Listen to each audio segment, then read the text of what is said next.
The Democrats fight to see 6 years' worth of his personal and business returns. It's prompting the White House, the spokeswoman there, to question the competency and intelligence of Congress. I don't think Congress, particularly not this group of congressmen and women, are smart enough to look through the thousands of pages that I would assume that President Trump's taxes will be. My guess is most of them don't do their own taxes, and I certainly don't trust them to look through the decades of success that the president has and determine anything. He's filled out hundreds of pages in a financial disclosure form.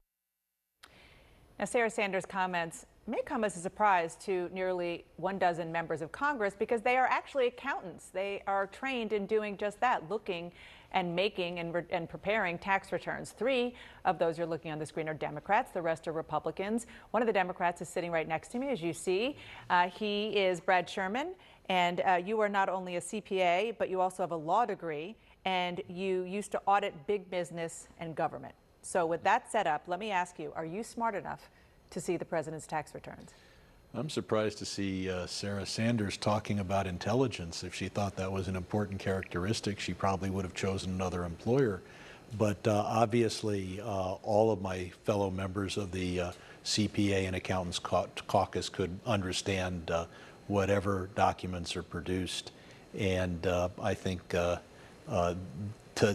not turn them over is without defense, and attacking the intelligence of members of Congress seems to be the only thing that the president's spokesperson can do. So as somebody who is well versed in preparing and looking at tax returns, and as I said, even being involved in audits, what do you want to see? What specifically are you looking for? Why do you as a member of Congress want to see those returns? Well, the president has billed himself as very generous. We'd like to see what charitable contributions he's made. We'd like to see whether he's using some questionable loopholes. He should pay what is owed and not what he says is owed, making use of arguments that could fall under an audit or would likely be rejected by a tax court. It's one thing to pay less than you would pay if the law were different. It's another thing to stretch the law and make use of loopholes. So we'd want to see that as well. So I'm sure you've seen the president's lawyers sent a second letter to lawyers at the Treasury Department, which is, of course, the department that oversees the IRS, saying the IRS should deny the request.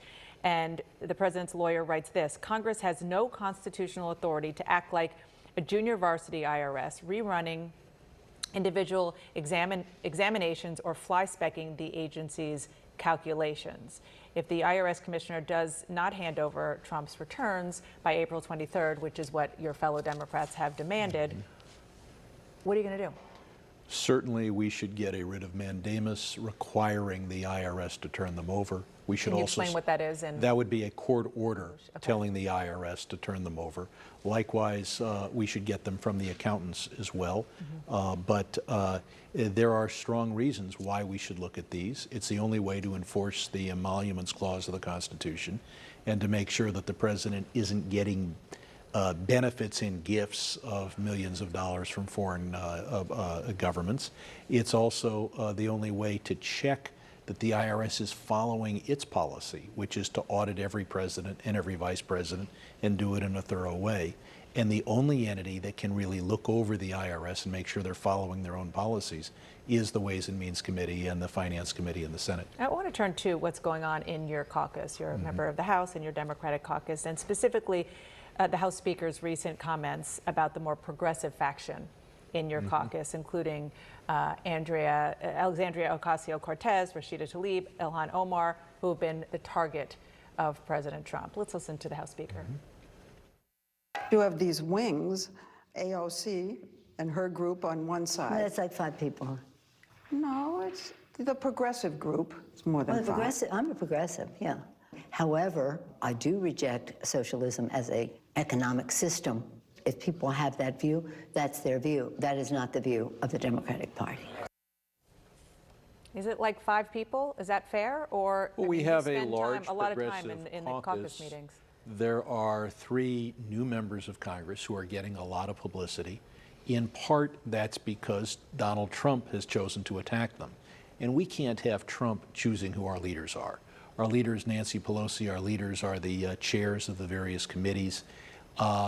And to think that somebody, you know, we have 62 freshman members of Congress, and there are only 3 that are being talked about.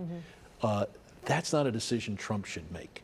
And the press should pay attention to all 62 of our new members and all of our members. But they do have leading voices. They have incredible followings on social media and well beyond their particular districts. Isn't that fair?